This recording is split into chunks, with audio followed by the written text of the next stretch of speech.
Dando continuidade ao nosso projeto Acústica no Enem, eu converso hoje com a professora Nery Gimenez, de português, que é uma das provas mais esperadas, aguardadas e que temem muitos participantes do Enem. Então a gente vai explicar um pouquinho, entender como funciona essa prova e apontar principalmente as dicas mais importantes para o pessoal poder se preparar, faltando aí nessa reta final de menos de um mês para o Exame Nacional do Ensino Médio.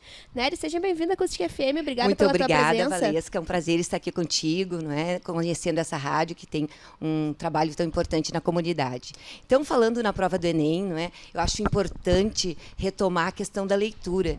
Isso é clichê, mas a gente não pode deixar de falar. A leitura de material diverso, não é? Embora faltem poucos dias, é necessário o aluno buscar, a partir de hoje, nem que seja, muitas leituras, jornais expressos, jornais online, tirinha, cartoon, charge, artigo de opinião, textos dissertativos, para quando se deparar com questões semelhantes na prova, já estar familiarizado com o gênero textual. Só nessa fala, tu já apontou diversos tipos de textos diferentes que o participante precisa conhecer a diferença e estar apto, né, a responder as questões. Exatamente, não é? Dentro destes textos que eu citei, então é importante o aluno saber diferenciar a linguagem verbal e não verbal, não é? Então, quando ele vai interpretar um texto com linguagem verbal e imagética, com linguagem não verbal, né, um texto misto, é importante que ele se detenha também nas imagens, com muita atenção, na performance do personagem apresentado e, com certeza, na linguagem verbal também. E muito atento para o que a pergunta pede, porque, às vezes, o aluno se distrai em detalhes na pergunta e acaba errando, foge do que a pergunta exatamente está pedindo. Exato. Os textos, eles são gigantescos em português, né? Então, demanda muito tempo, raciocínio, paciência. E as questões, às vezes, elas são referentes a uma palavra só. Exato. O que vem Valesca, mudando no Enem? Então, eu sugiro, não é? E a gente, assim, na escola, desde 9º ano, a gente já vem trabalhando questões do Enem. Eu acho que é importante o exercício, não é? Eu digo sempre para os meus alunos, façam em casa, diariamente, questões do Enem. Entrem nos sites, façam nem que seja 2 questões por dia, não é? No mínimo, algumas de cada área do conhecimento. E quando se deparar com a prova lá no dia, não é, tão importante para a vida de vocês, que leiam atentamente a questão para depois ler o texto, porque eu já sei exatamente o que o texto está pedindo. Que então, interessante essa na dica. hora, não é, que eu me deparar com a informação que a pergunta solicita, eu já tenho a resposta. Muito e eu bacana. sugiro que vá sublinhando, que vá destacando palavras-chave, tanto na pergunta quanto no texto. O que vem mudando aí ao longo do tempo no Enem, nas questões de português, e principalmente em 2019, assim, sugestões, óbvio, né? A prova ainda não aconteceu, em relação a essas mudanças no ensino médio, em questões de educação, essas mudanças do MEC? Eu acho que cada vez mais o aluno tem que estar a par de todas as informações, né, do seu contexto social, político, econômico. Há a necessidade do aluno estar inteirado. Para quê? Para quando se deparar com o texto, ele possuir os pré-requisitos para fazer a leitura adequada, porque tem a leitura do entorno, né? Muitas vezes o que precisamos saber está nas entrelinhas, está implícito no texto. Então, o aluno deve buscar, como eu disse antes, conhecimento, estar atualizado com os fatos do dia a dia. Isso é fundamental. E os clichês, os pega-ratões, hein? O que mais cai em todos os Enems? Questões de português, os porquês, na verdade. Porquê separado, porquê com acento, essas diferenças. Quais são esses pega-ratões? Ok, Valesca, assim, ó, eu também, às vezes, me deparo com um impasse em sala de aula, não é? Que os alunos questionam, tu sabes como é adolescente, né? Com certeza. Para que tanta coisa? Português é muito chato, é muita informação, é muita regrinha. Realmente, é muita regrinha. Eu adoro essas regrinhas, não é? Mas quando que o aluno precisa usar todo esse conhecimento na produção do texto, na sua redação, não é? Então, observando as 5 competências que são exigidas na redação, se faz necessário todo esse conhecimento. Casos de crase, concordância, regência, pontuação, não é? Tudo que nós vivenciamos no decorrer do ensino médio, o uso dos conectivos, a coesão textual. Então, nada foi em vão. Tudo vai ser usado na produção de texto. E como questão mais específica de português, que eu venho observando, o que tem caído, por exemplo, no Enem do ano passado, que esses dias apliquei nos meus alunos, as funções da linguagem, né? As funções, elas já são recorrentes, né? A função metalinguística, eu acho importante vocês darem uma revisadinha. Função fática, função emotiva, função poética, função referencial, inclusive a referencial foi a que caiu no Enem de 2018. 2 questões sobre a função referencial. Figuras de linguagem também, às vezes, cobram, né?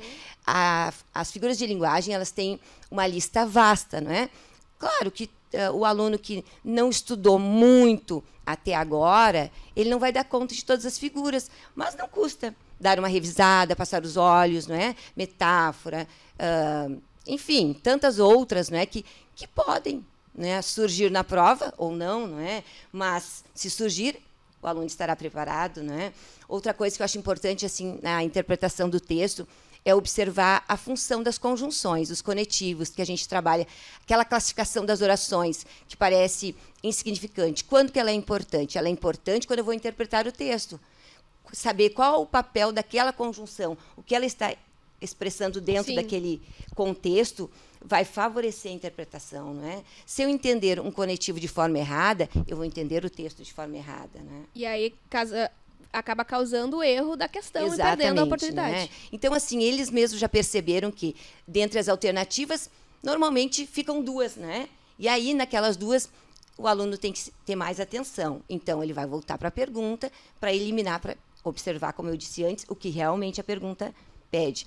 Outra coisa que eu acho importante, assim, falando em texto, é a questão da intertextualidade, que é o diálogo entre os textos, não é?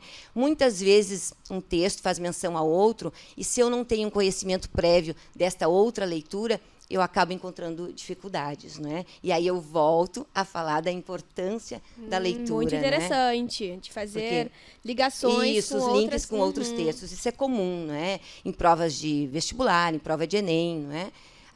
Assim, mesmo agora o momento é o Enem, mas comparando com a prova da URGS do ano passado, quem fez a do ano passado como experiência ou fez e não conseguiu e fará de novo esse ano, vai observar uma diferença bem grande, né? A prova da URGS pede muita gramática. Gramática inserida no texto, sim, mas exige todos os conhecimentos vistos no ensino médio, não é? Regras. E, sim, aquilo que eu falei antes, que no Enem usarão na produção de texto, não é? Sim. Mas que faz com que a tua nota seja uma nota boa ou não, não é? Então, dentro das competências, que depois vocês irão abordar a produção de texto, não é? Com certeza. Sem fugir do tema, não é? Sendo original, seguindo a estrutura do texto solicitado e também, né, a coesão e toda a observação da norma padrão, que é a gramática em si. Aí já é basicamente uma dica de como preparar a redação, né? A gente falou sobre as questões, como interpretar, o modo de prestar atenção nas questões, e a redação também acaba sendo um teor muito importante que classifica o candidato. Exatamente, né? Não é? Como, o que é principalmente, desculpa te interromper, o que é principalmente uma redação dissertativa? O aluno tem uma tese, né, a partir dos textos norteadores, então ele vai desenvolver a sua tese, né, sem fugir do tema e sem copiar, evidentemente, né, nada do que tem ali. E, a partir dali, ele tem que ser original, ele tem que ser criativo para argumentar, para defender o seu ponto de vista, não é? Então, ele pode usar de exemplos, de causas e consequências, de citações, não é? Fazer links com outras áreas, não é? Áreas da ciência, área da história, para que o seu texto fique o mais original e mais criativo possível, né? Para que ele convença de que sua tese foi bem argumentada. E concluir, né?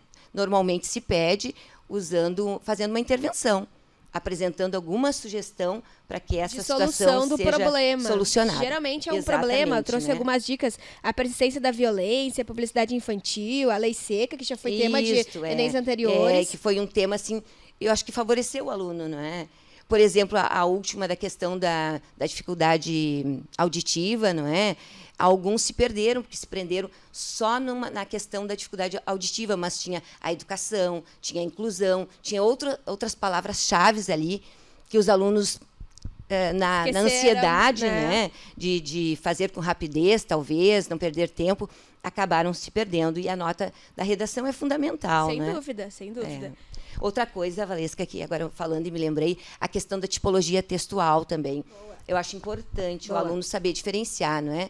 Como tu perguntaste antes, o que é um texto argumentativo, dissertativo. Então, quais as tipologias, né? Tipologias e gêneros têm uma diferença. Tipologia é a descrição ou descritiva, não é? Por exemplo, um classificado, não é? Um classificado é uma descrição objetiva. Sim. Agora, se eu vou descrever uma pessoa, eu vou usar da subjetividade, não é? O meu sentimento em relação a ela, o meu ponto de vista.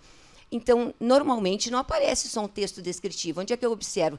É num texto dissertativo, que tem um fragmento descritivo, que pode ser sugerido ali uma avaliação daquela parte, não é? Então, descritivo, o narrativo, que tem verbos de ação, o texto injuntivo, não é? Que há muitos anos atrás não se falava no texto injuntivo. Hoje sempre se cita o texto injuntivo, que são os manuais, as bulas, não é?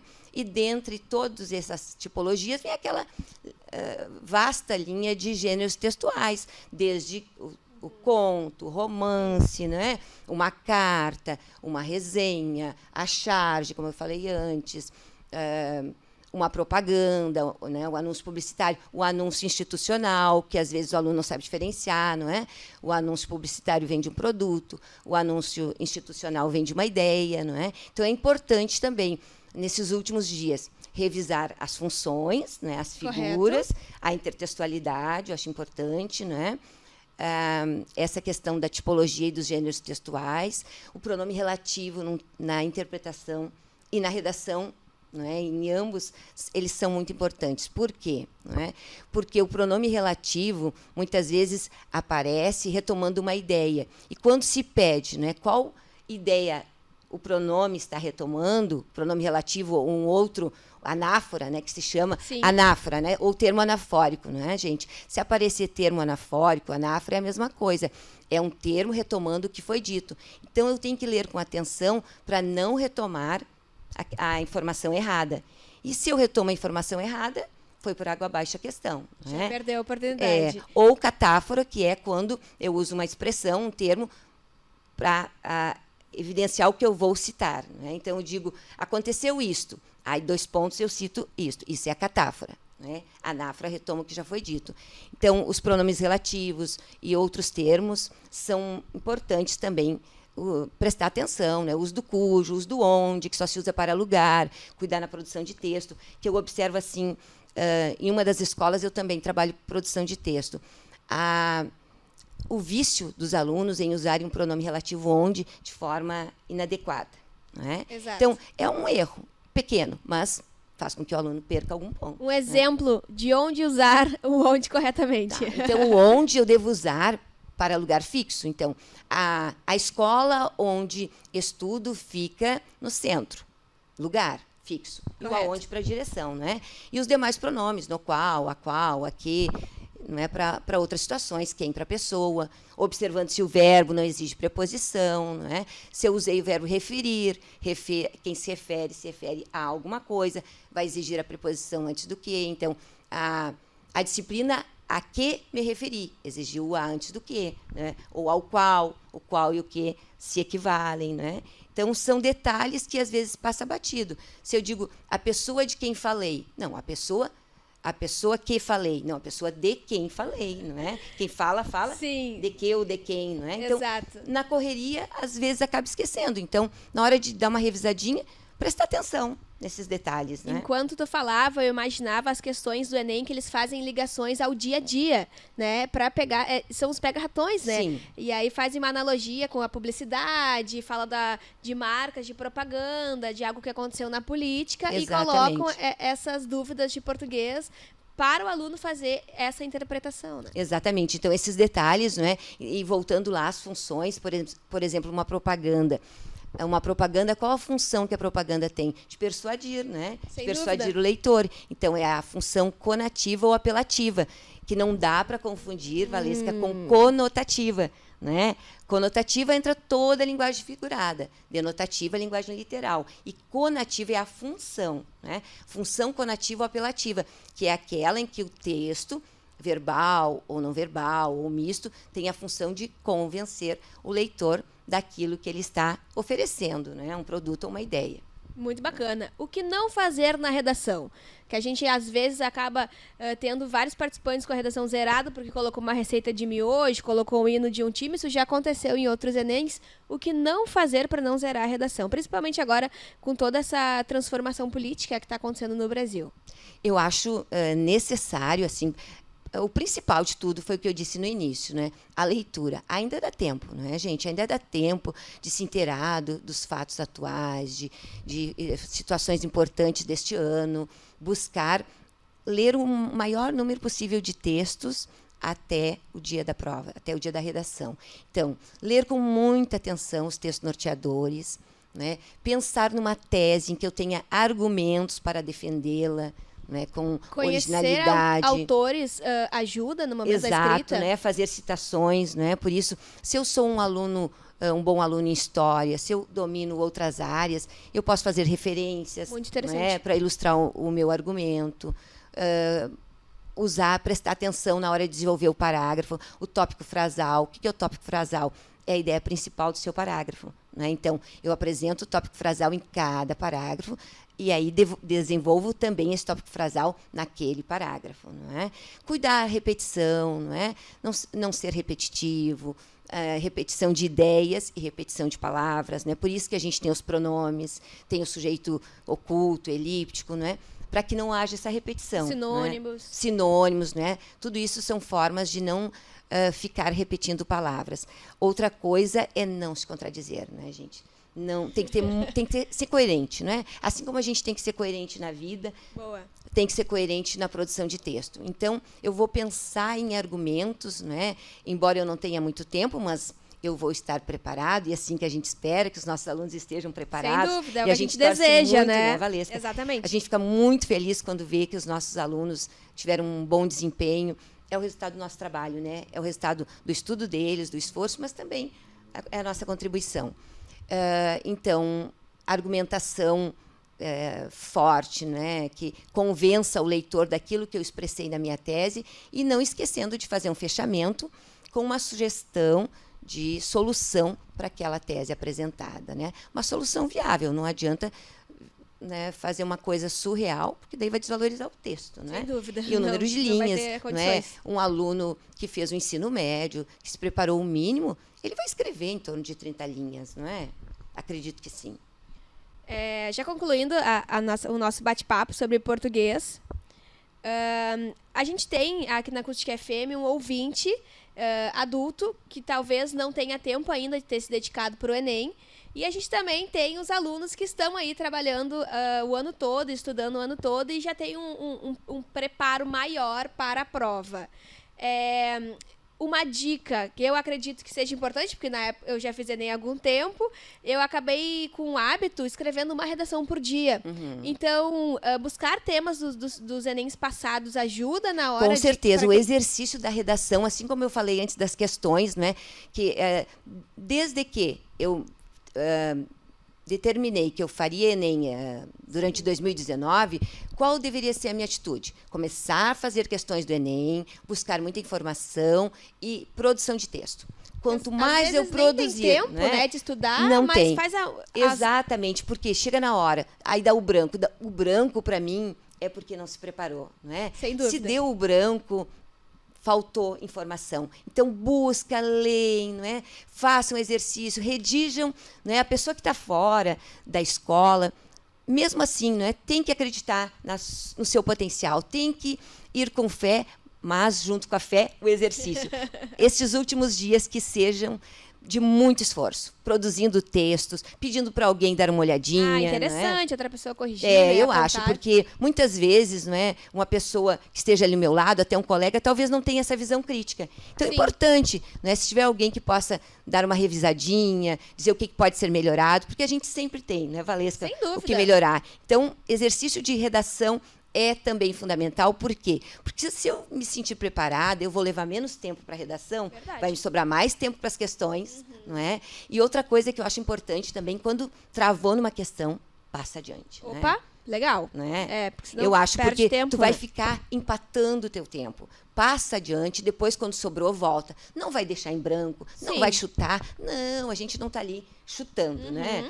Então, faz as questões, cansou português, vai lá para as humanas, vai intercalando, Sim, conforme sentir mais à vontade, né? Conforme o seu rendimento.